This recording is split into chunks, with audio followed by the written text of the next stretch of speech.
A paz do Senhor Jesus, eu me chamo Vanessa Santana e hoje estudaremos juntos a lição de número 1, o mundo do apóstolo Paulo, essa primeira lição do quarto trimestre de lições, que vem falando sobre a vida do apóstolo Paulo. E de uma maneira bem prática, com dinâmicas, nós estaremos estudando sobre o mundo do apóstolo Paulo. E que o Espírito Santo de Deus ele possa estar nos conduzindo no nosso estudo de hoje. Depois de uma leitura bem atenta do livro de Atos, no capítulo 26, e eu te aconselho a estar estudando todo o livro de Atos para estar se aprofundando ainda mais sobre este momento em que os apóstolos estão de forma atuante, levando o evangelho de Cristo para outras pessoas. Depois dessa leitura bem atenta, nós partimos para o nosso estudo de hoje. Na introdução, o autor da lição ele vem logo destacando que para esta lição nós estaremos estudando sobre a origem de Paulo, a relação de Paulo com o Império Romano, a relação de Paulo com os gentios, como era esta evangelização. É uma introdução para tudo aquilo no qual nós estaremos estudando nessa série de lições.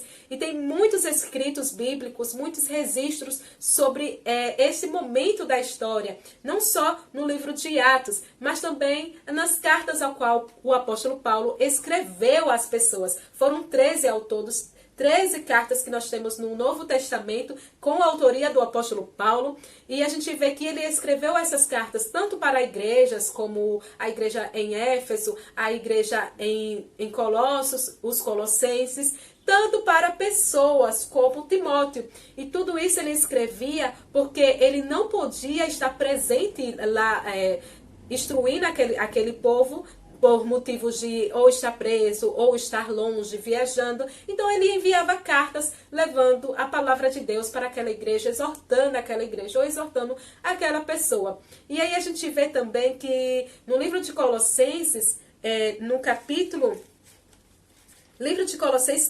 4, versículo 16, ele vem falando sobre a igreja em Laodiceia. E curiosamente, ele fala para que eles também leiam a carta de Laodiceias. Isso mostra que ainda existia uma carta, ao menos uma carta, que não foi registrada aqui no Novo Testamento, por motivos de não ter sido encontrada. Mas existe sim também uma carta que foi entregue para a igreja em Laodiceias. Então a gente percebe que isso aqui é um indício de que Paulo não só escreveu essas 13 cartas, mas ele escreveu muitas outras cartas, pois ele acompanhava o crescimento espiritual das suas igrejas, dos seus discípulos. Ele acompanhava esse crescimento espiritual. Primeiro tópico, o mundo de Paulo no Império Romano. E aí a gente volta um pouquinho à história e lembra sobre o cativeiro de Judá, o cativeiro babilônico, em que eles passaram aqueles 70 anos em exílios. E quando eles saem da Babilônia e retornam para a sua terra, mesmo assim eles não tiveram um minuto de sossego, um minuto de paz, pois eles permaneciam sob o domínio de outros reinos, de outros impérios. E nessa ocasião, no Novo Testamento, nós vemos que eles estavam sob o domínio do Império Romano. Teve um determinado momento, lá registrado no livro de Mateus, no capítulo 22, em que as pessoas chegaram até Jesus querendo questionar: é lícito pagar tributos, pagar impostos a César? E aí Jesus pergunta: de quem é o rosto que está nessa moeda? Quem é este homem? E eles falam: é César. Então dei a César o que é de César, dei a Deus o que é de Deus. Aquele povo, eles estavam realmente indignados com essa situação de pagar impostos, pois pagavam além do que podiam pagar. Era uma situação a qual eles se viam reféns de tudo do Império Romano.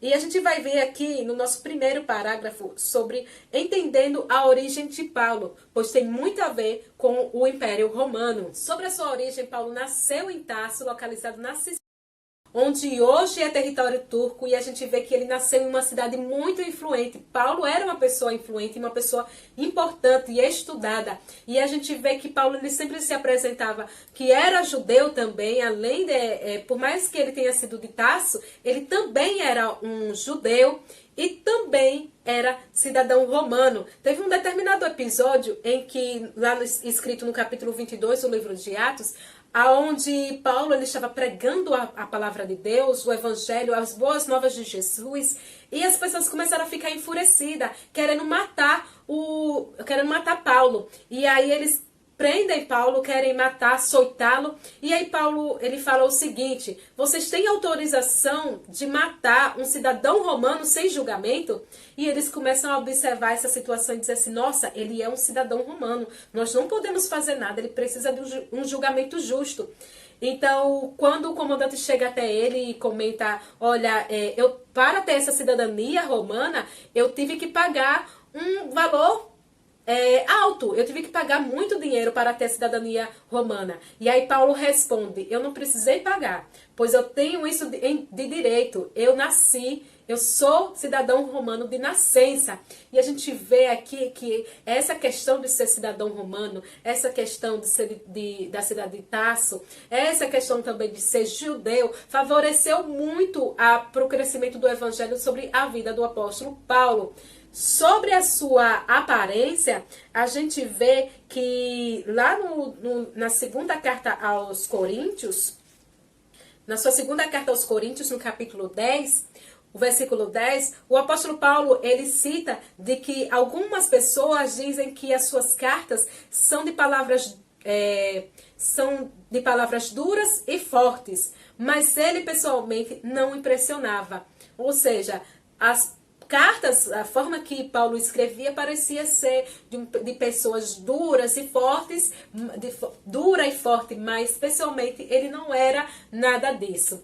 E sobre a sua idade, a gente vê aqui o comentarista da lição, ele nos mostra que Paulo, ele tinha mais ou menos 30 a 35 anos quando Jesus foi crucificado. E a gente sabe que Paulo, ele não teve contato pessoal com Jesus na época que Jesus estava aqui, no seu ministério terreno. Ele não teve contato pessoal. A gente vai ver no seu chamado um outro tipo de contato, uma outra forma em que Jesus se apresentou a ele. Mas na época da crucificação, ele tinha mais ou menos lá entre seus 30 e 35 anos de idade. No nosso segundo parágrafo, vem falando sobre a geografia do mundo de Paulo. Geograficamente, o Império Romano dominava aquela região. Isso porque a posição a qual eles tinham era uma posição muito estratégica, uma posição que favorecia grandes viagens por terra ou por mar. E isso estava muito oportuno para a expansão do cristianismo. Paulo se utilizou dessa situação para levar a palavra de Deus, a palavra sobre Jesus, sobre o cristianismo, para outros locais. A gente vê questão de bíblias de estudo, tem sempre aqueles mapas mostrando as viagens do apóstolo Paulo para outros locais, levando a palavra, e tudo isso para o crescimento do cristianismo, crescimento da palavra de Deus. Mas a gente vê também que mesmo tendo essa facilidade em sair para outros locais de forma marítima, de forma pelo mar, a gente vê que também havia dificuldades, como por exemplo, teve um determinado momento em que Paulo ele foi preso e ele estava nessa viagem de navio para ser preso, e o navio ele acaba afundando. E eles vão parar, todos que estavam a bordo, vão parar em uma ilha. E quando estava lá naquela ilha, acendendo uma fogueira para poder se esquentar, uma serpente sai e morde ao apóstolo Paulo. E o apóstolo Paulo ele acaba não tendo nada diante dessa situação. Mas veja como hoje, comparando aquela situação que eles viviam, está tendo que fazer viagens em navio por dias e dias, comparando com os dias de hoje, a qual nós temos grande facilidade de levar o evangelho, de levar a palavra de Deus para outras regiões. Então, tudo isso só nos deve impulsionar ainda mais a levar o evangelho. Hoje, se nós não podemos estar em um determinado local, Paulo escrevia cartas para serem entregues e aquelas cartas chegavam depois de dias, meses para aquelas pessoas. Hoje nós pessoalmente ligamos, mandamos mensagens, então tudo está muito mais com facilidades para levarmos o evangelho do nosso Deus. E com relação a essa situação a qual Paulo enfrentava, ele não achava fardo, ele não achava dificultoso, ele levava a palavra com muito amor, com muito zelo, com muita dedicação. E nesse momento, nós estaremos fazendo uma dinâmica com os nossos alunos. Para essa dinâmica, você, professor, estará selecionando alguns dos seus alunos e pedindo para que eles possam estar pegando um dos seus pertences. Pode ser uma aliança, pode ser um relógio, um celular, uma caneta, aquilo que ele já tem ali em mãos. Só não pode ser a Bíblia nem a lição bíblica. E aí você vai estar pedindo para que eles argumentem, defendam esse objeto ao qual eles escolheram. Por exemplo, esse relógio pode estar falando, olha, dentro de 30 segundos, você vai estar dando esse prazo de 30 segundos para eles defenderem, eles mostrarem as qualificações desse relógio. E aí eles podem estar falando, olha, o design é maravilhoso, o seu brilho, a sua cor é bem imponente, a sua funcionalidade sua função ela é bem precisa, e por isso e por aquilo, e aí vai argumentando nesses 30 segundos. E você fala para os seus alunos que aquele que argumentar de forma mais vibrante, mais apaixonante, irá estar ganhando um brinde. Ao final de todas essas apresentações, você estará fazendo uma aplicação. Então você estará dizendo para os seus alunos que nós fomos chamados pelo nosso Deus para pregar o Evangelho a toda criatura. Nós precisamos entender que nós somos chamados para falar das boas novas de Jesus, para pregar o Evangelho, acima de qualquer outra coisa, acima de qualquer outro dever que esteja sobre as nossas vidas. Nós precisamos pregar o Evangelho a toda criatura, do seu jeitinho, da sua maneira de ser, da sua maneira de fazer, pregar este Evangelho. E por isso que todos que se apresentaram irão ganhar o seu brinde, porque da sua maneira você falou o Evangelho. Deus usa a cada um de sua forma, da sua maneira de ser. Deus usa a cada um. O importante mesmo é pregar o Evangelho. Então, da mesma forma que vocês defenderam esse objeto, defenderam com muita vibração, com muito amor, defendam a palavra de Deus, defendam o Evangelho de Deus. Pregue em tempo e fora de tempo a toda criatura, para que o mundo saiba que só nele há salvação. Amém? Então, nós vamos partir para o nosso terceiro parágrafo, Paulo chamado para os gentios. Depois da morte de Estevão, nós sabemos que Estevão ele foi esse primeiro mártir entre o cristianismo, onde ele estava lá pregando as boas novas de Jesus, e as pessoas ao redor começaram a se incomodar com todas aquelas palavras e começaram a dizer que ele estava blasfemando contra as leis mosaicas, contra o próprio Deus, e ele merecia ser morto. Então ele é morto apedrejado, e Paulo estava lá consentindo com tudo isso. Então depois dessa morte, dessa primeira morte, os outros começaram a se dissipar, a se espalhar pelo mundo. E a gente vai ver aqui em Atos capítulo 11, versículo 19, que eles se espalharam para a Fenícia, para Chipre, para Antioquia, e eles começaram a levar a mensagem da palavra de Deus, a mensagem sobre o cristianismo, para todas essas pessoas dessas regiões ao qual onde eles estavam. E isso a gente tem que aprender muito, onde estivermos, levar a mensagem da palavra de Deus.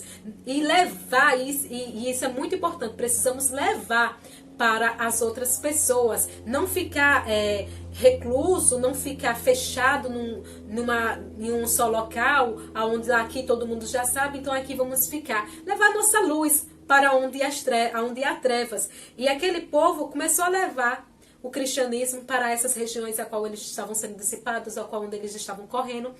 Só que eles levavam apenas para o povo judeu. Eles não entendiam que o cristianismo era para ser levado para todos os povos. Mas a gente vê lá no capítulo 9 do livro de Atos que o Senhor havia chamado Paulo para ser um instrumento escolhido para levar o seu nome perante os gentios. Levar o nome de Jesus para os gentios, para o povo que não conhecia sobre Deus. Gentil é justamente aquele que não é judeu. Todos os povos que não são judeus. Então, são pessoas que nem conheciam sobre Deus, não tinham ouvido falar sobre Deus. Pessoas que, desde que nasceram, adoravam a outros deuses, por ser cultura deles naquela região. Então, Paulo ele foi chamado para poder levar a palavra dele para essas pessoas, e não só para essas pessoas, mas também para os reis, não somente para os reis, mas também para todo o povo de Israel. Então o trabalho de Paulo era bastante específico.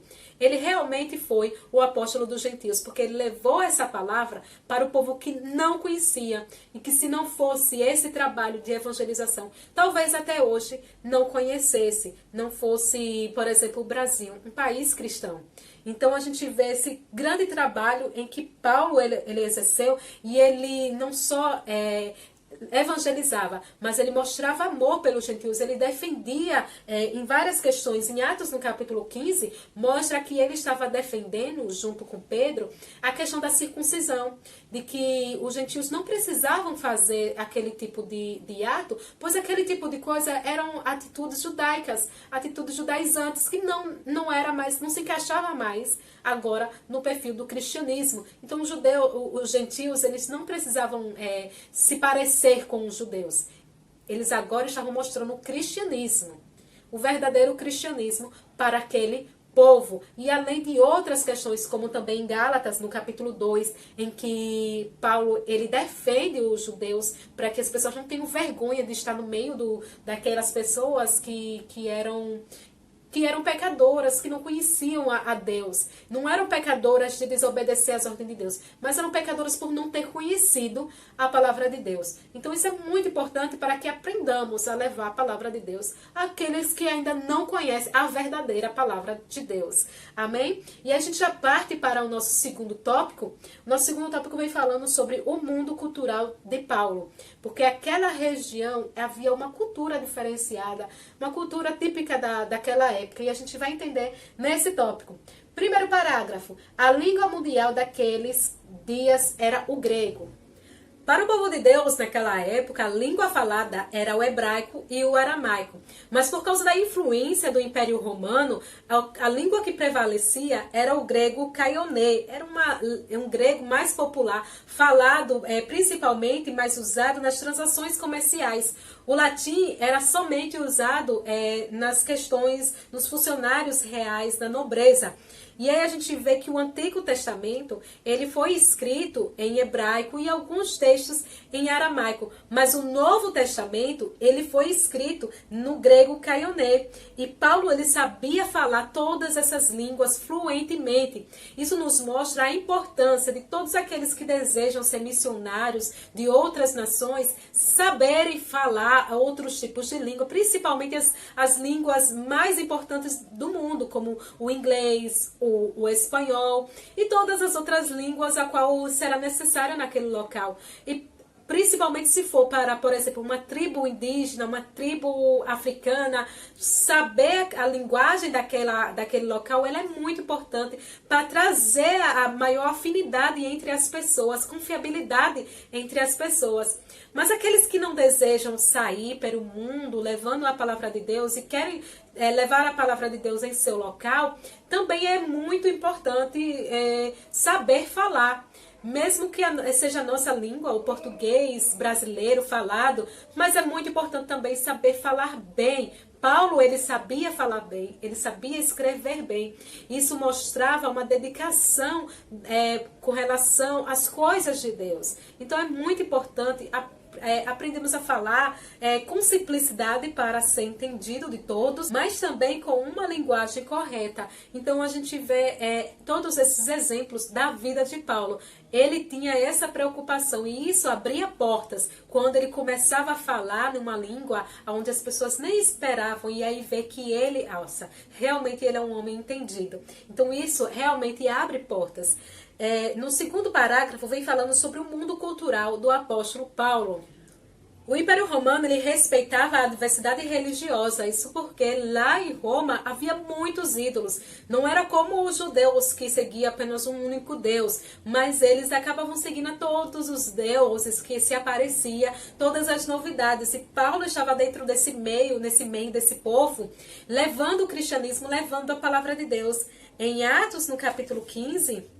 versículo 21, fala que todos os atenienses e os estrangeiros que ali viviam não se preocupavam com outra coisa senão falar ou ouvir as últimas notícias. Eram as pessoas curiosas, querendo aprender coisas diferentes, e isso não era diferente quanto ao cristianismo que Paulo estava pregando.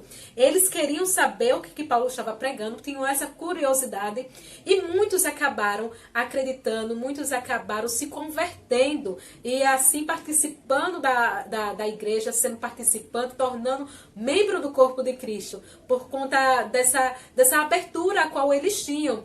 Bem diferente do povo judeu, que era um povo mais fechado. A gente estudou um pouquinho sobre a vida deles, a história deles, e viu que era um povo que por muitas das vezes, tanto em Israel quanto em Judá, eles acabavam seguindo a idolatria, eles acabavam adorando aos outros deuses. E o Senhor veio com o seu juízo sobre a vida deles, tanto no cativeiro de Israel quanto no cativeiro de Judá.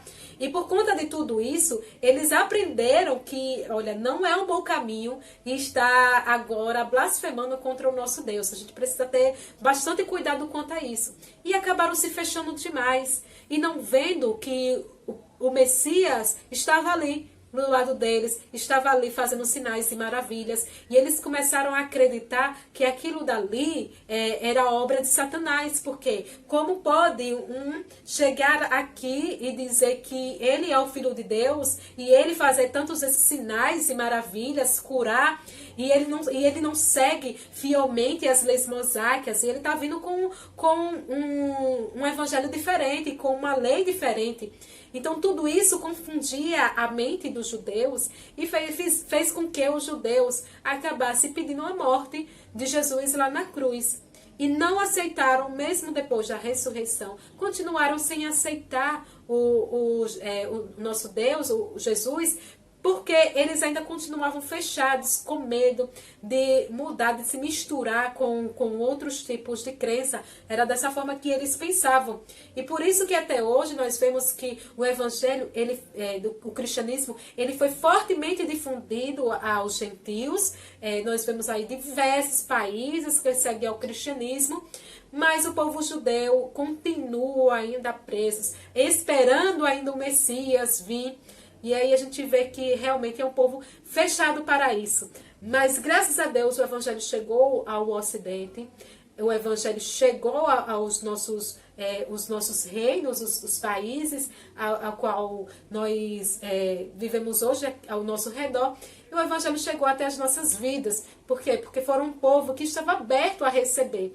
A palavra do nosso Deus, ele vem falando, vim para os meus não me receberam. Mas um dia eles verão que o nosso Jesus, ele é o único Filho de Deus. O nosso terceiro parágrafo vem falando sobre a influência da filosofia grega. A filosofia grega era fortíssima, eles tinham grandes influências, então nós vamos aprender mais um pouquinho sobre isso. Essa diversidade cultural ajudou muito na entrada do evangelho para essas pessoas, mas Paulo ele acabava enfrentando determinadas situações a qual ele tinha que defender o evangelho fielmente. Por exemplo, muitas dessas pessoas que adoravam aos ídolos, que estavam acostumados a adorar vários ídolos ao mesmo tempo, queriam também praticar dessa mesma forma na sua fé cristã, misturando com a adoração aos ídolos. E aí Paulo ele teve que lutar defendendo a palavra de Deus, lutar contra esse tipo de pessoas que eram chamados os gnósticos. Essas pessoas, os gnósticos, eles queriam essa mistura de diversas crenças, diversos costumes. Além disso, Paulo também lutava contra os libertinos. Lá na primeira carta aos Coríntios, no capítulo 5, vem falando sobre aquela questão da idolatria, da imoralidade sexual que estava acontecendo dentro da igreja e as pessoas estavam permitindo tudo isso. Então eram os libertinos que achavam que poderiam receber a salvação e não precisavam ter a santificação, a mudança de vida. Além dos gnósticos, os libertinos, Paulo também tinha que combater o judaísmo, os judaizantes, as pessoas que achavam que para receber a salvação precisavam ter as práticas judaizantes, ao qual o nosso Deus, o nosso Jesus, ele já havia mostrado que a salvação seria pela graça. E aí eles queriam ainda colocar aquelas leis judaicas como um peso na vida das pessoas. Então, Paulo, por conta de todos esses ataques internos ao qual ele recebia dentro da igreja, dessas confusões todas, Paulo ele se tornou um apóstolo especialista na defesa do evangelho.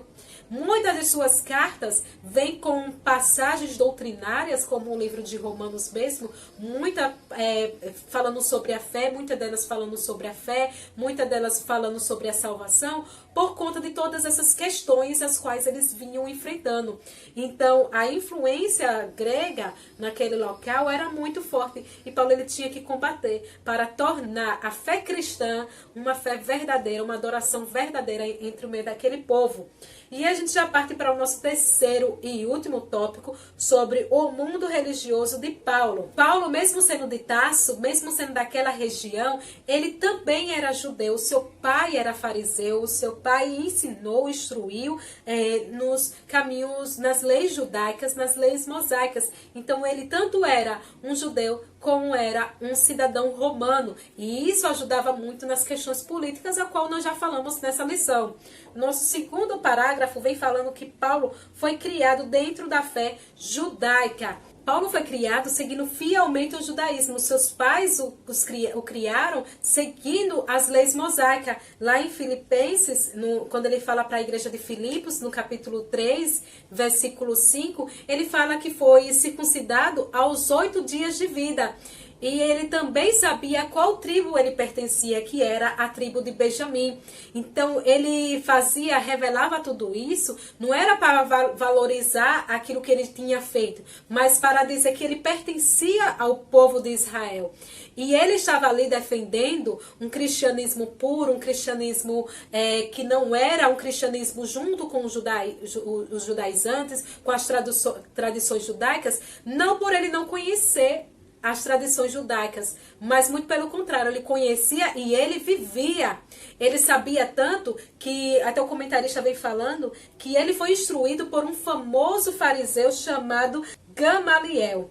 Ele foi instruído pelas leis mosaicas, pelas leis judaicas. Então ele sabia muito bem o que ele estava defendendo, quando ele estava dizendo de que não era necessário, não poderia colocar circuncisão no meio do cristianismo, ou as outras leis mosaicas. Então ele vinha com essa defesa para o evangelho, mostrando que, olha, eu sei muito bem, pois eu vivi, eu pratiquei tudo isso. Mas hoje eu tenho uma palavra renovadora, uma palavra transformadora, que é a salvação pela graça. E aí ele vem com todos esses argumentos. No nosso terceiro parágrafo, vem falando sobre o mundo, palco da mensagem de Paulo e ao povo gentílico.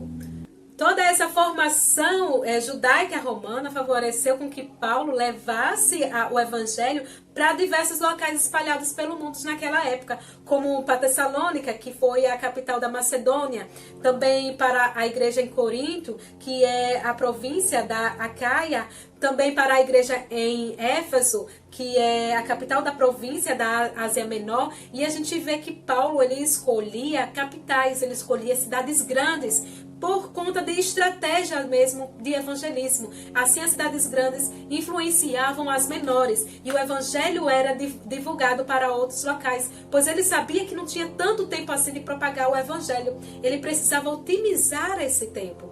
E otimizando, levando o evangelho para grandes capitais, grandes cidades, cidades portuárias, cidades onde vinha sempre movimento de pessoas entrando e saindo, e o evangelho divulgado para essas pessoas espalhariam esse evangelho para também outros locais, e se fazia aquela cadeia de evangelização.